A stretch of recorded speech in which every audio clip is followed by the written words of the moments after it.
Yeah, I said it. Nationalized medicine. It's time, folks. 40% of America has medical or dental debt. You want to talk about stress and anxiety on a household?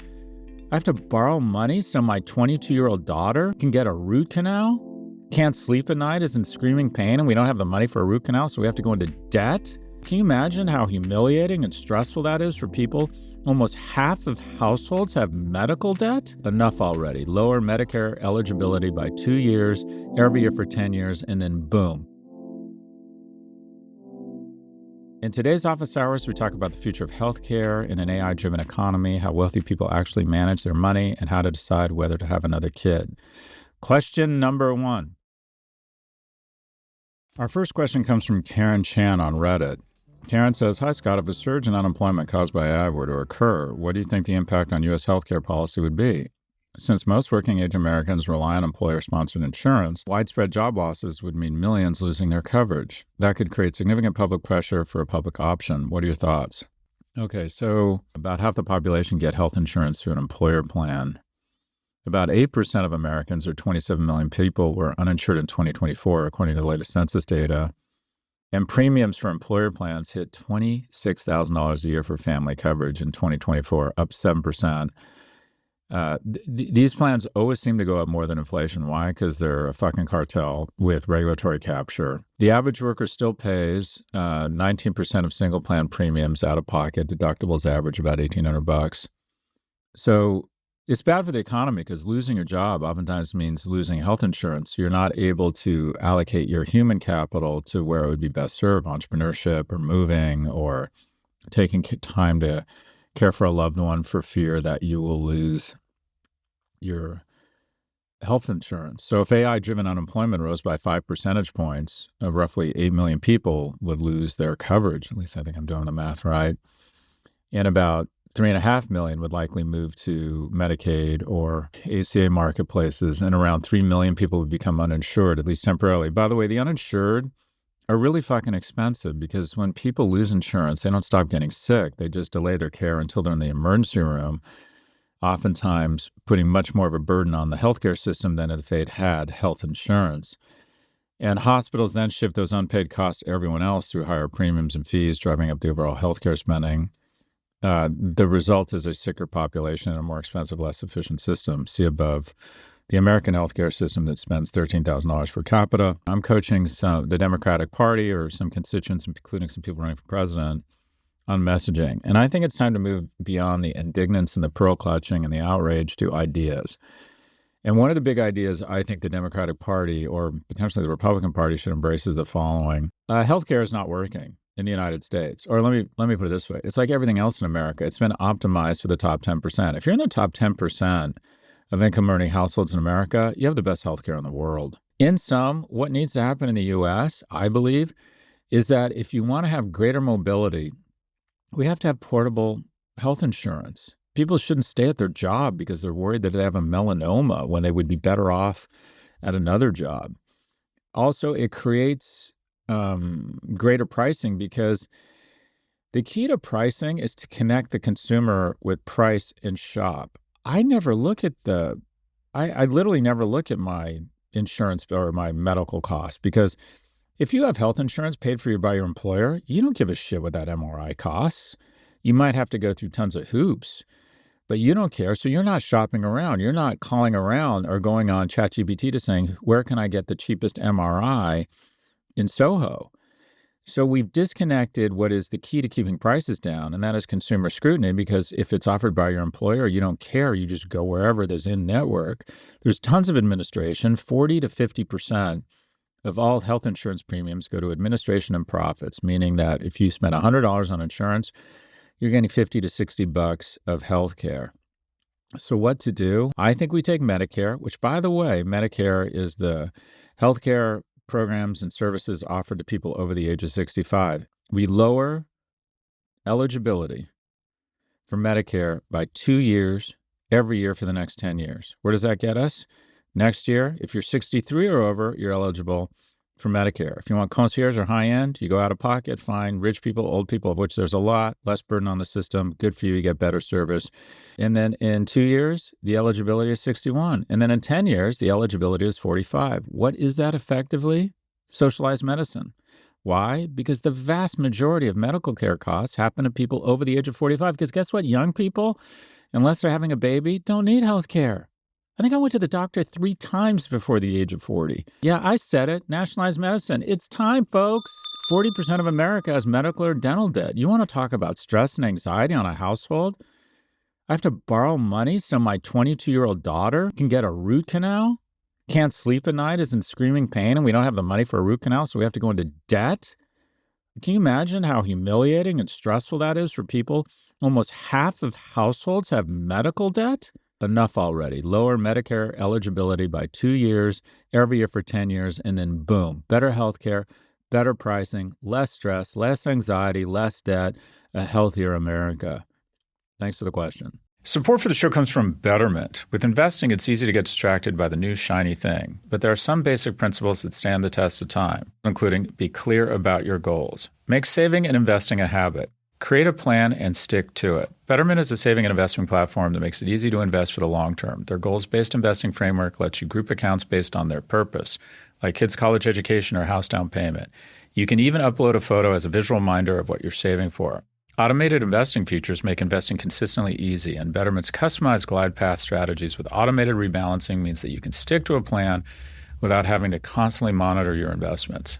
Add in sophisticated tax-smart tools, and you get a powerful investing system that requires very little maintenance, which means you can go live your life without having to worry if your portfolios are doing what they should. So be invested in yourself. Be invested in your business. Be invested with Betterment. Get started at Betterment.com. Investing involves risks, performance not guaranteed. Support for the show comes from Brex. These days, every business leader is under pressure to save money, but you can't crush the competition just by cutting costs. To win, you need to spend smarter and move faster. You need Brex. Brex is the intelligent finance platform that breaks the trade-off between control and speed with smart corporate cards, high-yield banking, and AI-powered expense management.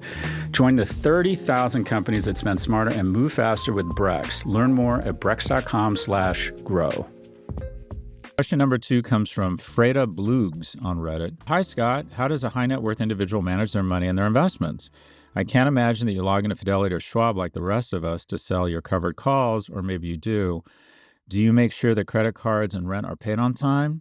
Out of pure nosiness, can you allow us to peek behind the curtain of daily money management, tracking your net worth, and following your investments at this different scale? I try to be very transparent about my wealth and how I manage my money. One is because I think I'm a narcissist and I want people to know I'm successful. I think some of that is there. I think it makes me more interesting to other men and more attractive to women. Is that wrong? But also, I do think it's important to talk about money and create financial literacy. If you want to understand something, you need to talk about it. Talk to your friends about taxes and investments and diversification. How do you ever get good at anything without talking about it and thinking about it? Okay, so I have been wealthy 3 times, which means I've gone broke twice. And the primary learning for me is that the reason I went broke twice is because I wasn't diversified. I've crawled my way back. I'm now worth kind of low, 9 figures.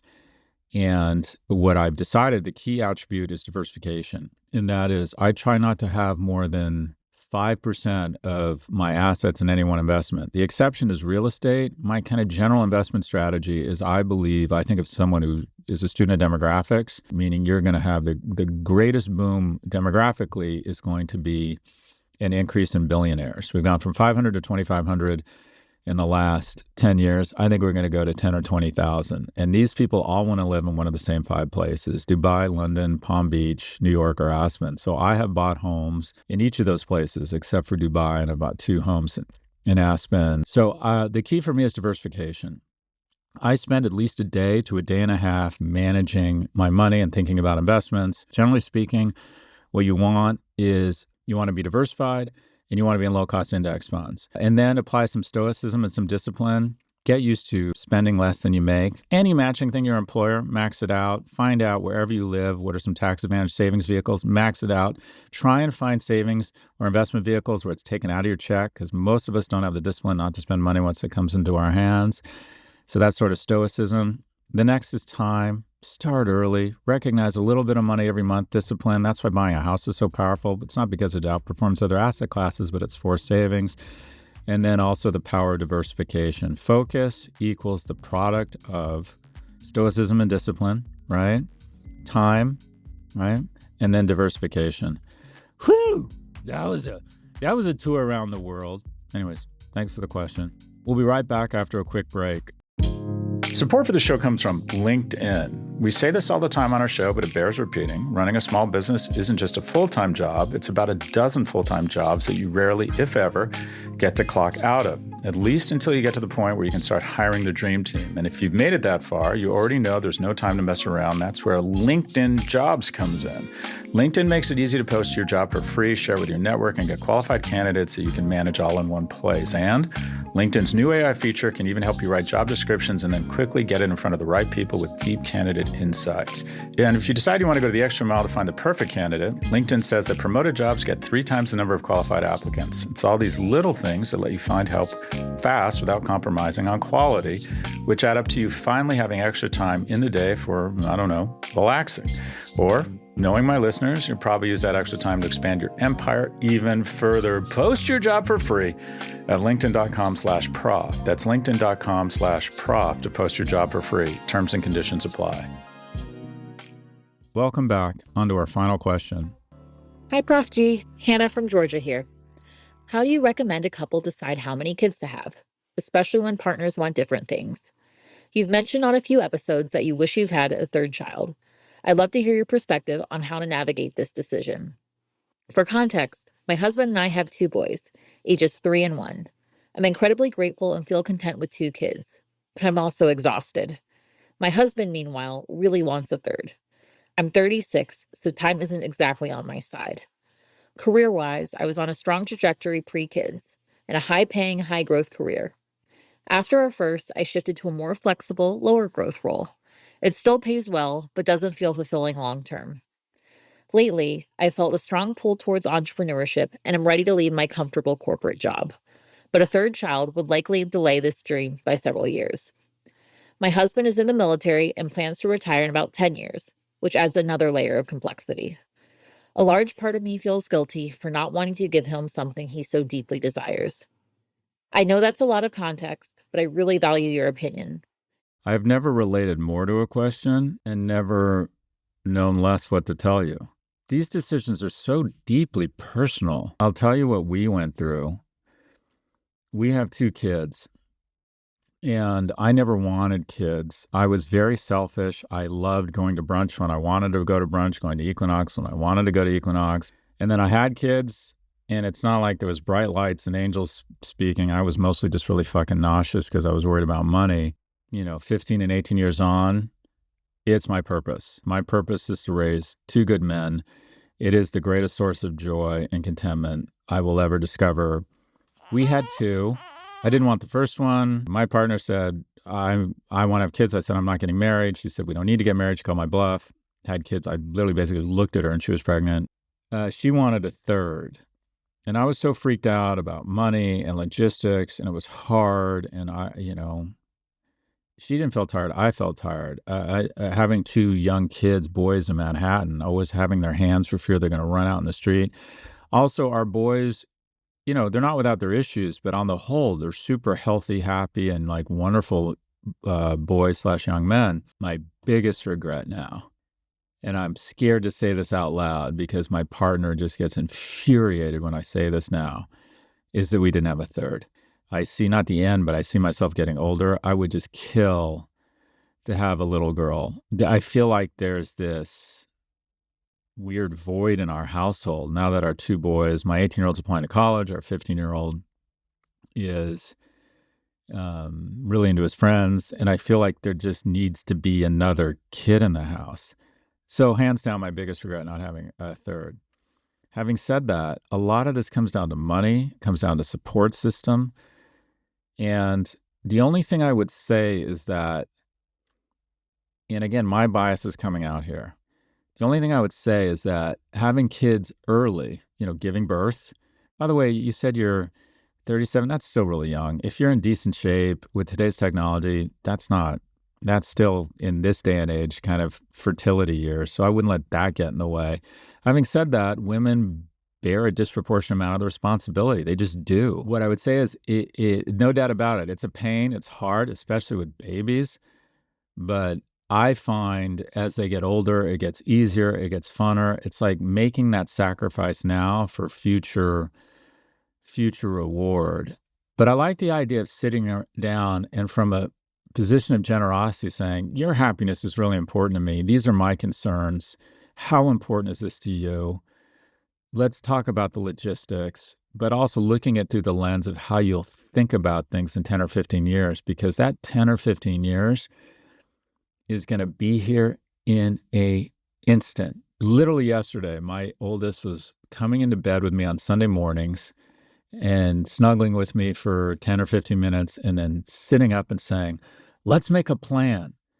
I mean, it was like there was a Hallmark movie. I'm like, where are the cameras? And then yesterday I'm arguing with him about him taking the ACT for his college apps. And he's just rolling his eyes and like trying to avoid me around the house. It was yesterday. He was saying, Dad, let's make a plan. It goes really fast.